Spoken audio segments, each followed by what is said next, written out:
Com estan en la presentació del curtmetratge Demasiadas Julietas para un solo Romeo, un treball que vol conscienciar, com us explicàvem en començar el programa, sobre la necessitat de fomentar la igualtat d'oportunitats a les persones en situació de discapacitat intel·lectual.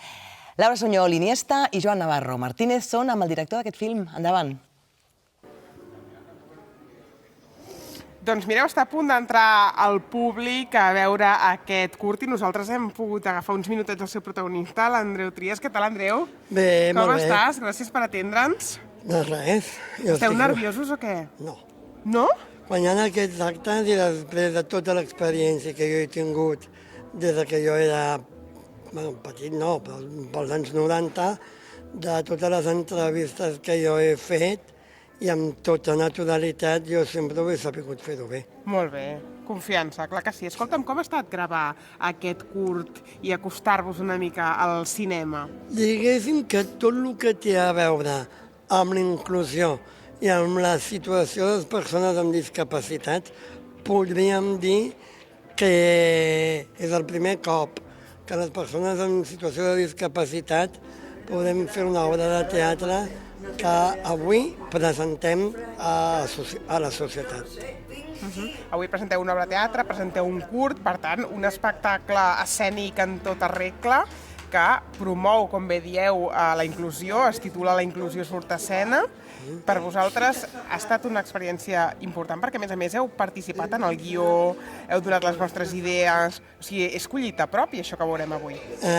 Jo sempre dic que tot el que és iniciativa pròpia que ens surti de nosaltres és una de les coses que ens té que valorar socialment i mundialment, perquè així les persones amb discapacitat intel·lectual podem reivindicar el que fem nosaltres, no? Clar.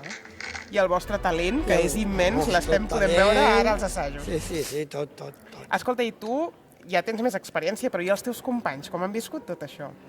Bueno, cadascú té la seva professionalitat, la seva experiència i bé, això no vol dir que bé, sí, tot molt bé. Ens ho passem molt bé en fent aquestes coses. Què t'ha agradat més, el teatre o gravar? A mi m'agrada més l'Assemblea dels Drets Humans i l'Èxit 21, que és una revista digital de la Fundació, i l'Assemblea és per reivindicar els nostres drets.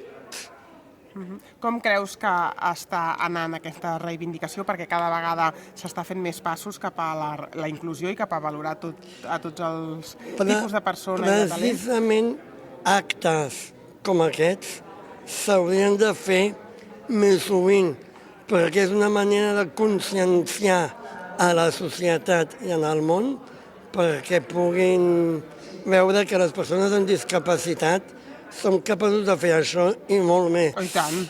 I d'integrar tothom. I d'integrar i d'incloure la gent allà on sigui. Molt bé, Andreu, doncs moltíssima sort aquest vespre, que vagi molt bé i que això sigui normal i no sigui mai més notícia. Vale. Gràcies. La notícia ha de ser notícia sempre que la Fundació fa actes com aquests. Perfecte. Li agafem la paraula a l'Andreu i estarem aquí a cada acte puntuals.